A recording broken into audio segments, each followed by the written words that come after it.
My name is David Lawless. I work as a Social Development Officer for Dunleary Rathdown County Council here in Dublin. We were a partner in the SURE project network of the URBACT 2 programme, which concluded for us last November. In Dunleary we have a long history of working collaboratively and in partnership with both the communities and residents of our county, but also the agencies and organisations which work with them as well. An approach that we're particularly familiar with is using community development approach. We would feel very strongly that it is important to include the residents of areas in the planning and decision making processes that are going to affect their lives. We have been working with target communities now for maybe 20 years in Dunleary, and we find that it delivers most times a much better outcome when you've got all of the stakeholders, including local resident participation in the processes. Local people do not only have a role in identifying problems, but they also have an active role in producing the solutions to those problems and participating in the solutions to those problems.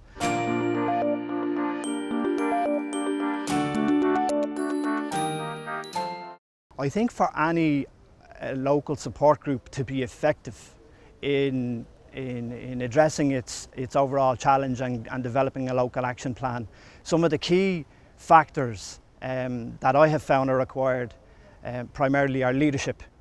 The importance of leadership in organisations is key.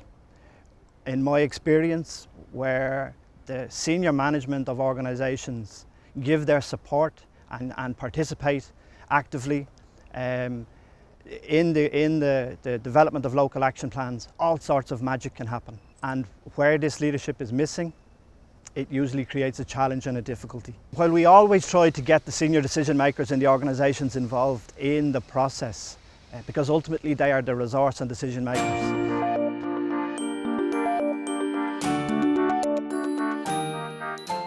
But sometimes this is not always possible.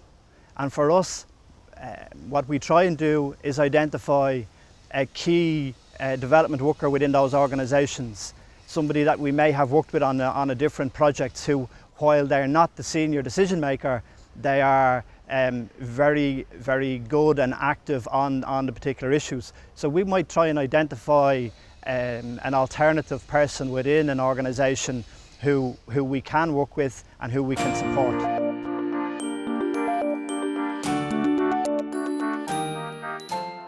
One of the strategies that has worked very well for us is that we try and identify some of the challenges that those particular organisations have and try and identify a way that we can support them in addressing their challenges or their issues, and in effect, by association, pulling them into the process and getting them involved in our programme.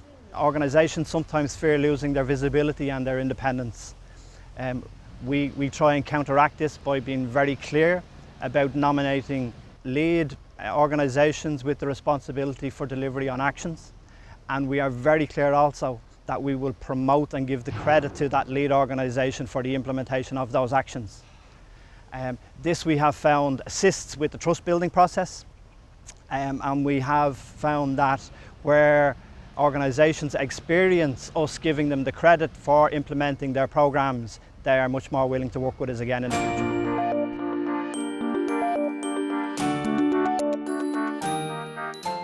We spent a long time developing a very balanced and appropriate local action plan for our target area.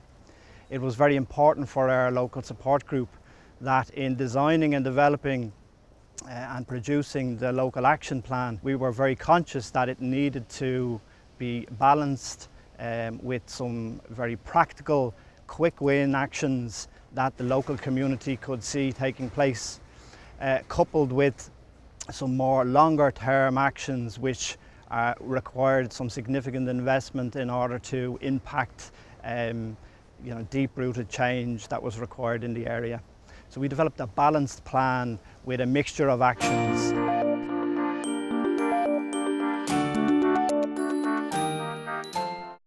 We're not operating alone. We need to learn from what's happening in other countries around Europe. One of the real learning points for us in terms of new techniques from the URBACT project was the placemaking concept that we learned about when we visited Louvain-la-Neuve in Belgium. As part of the project, we had a presentation on placemaking techniques, which put interestingly how people use space before the design element of a process, and we were very interested in the creative techniques involving people in sketching, in drawing, in photography, to assist in designing how public spaces are used.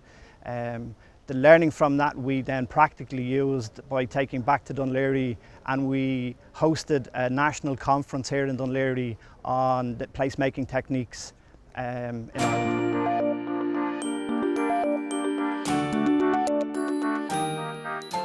The URBACT programme provides a great opportunity to develop those type of relationships that bring people together to support co-production, to support partnership working. That includes all of the stakeholders and vitally including the local people who are affected by the issues. The relationships that have been built up will last in our city for a long time after the SURE project.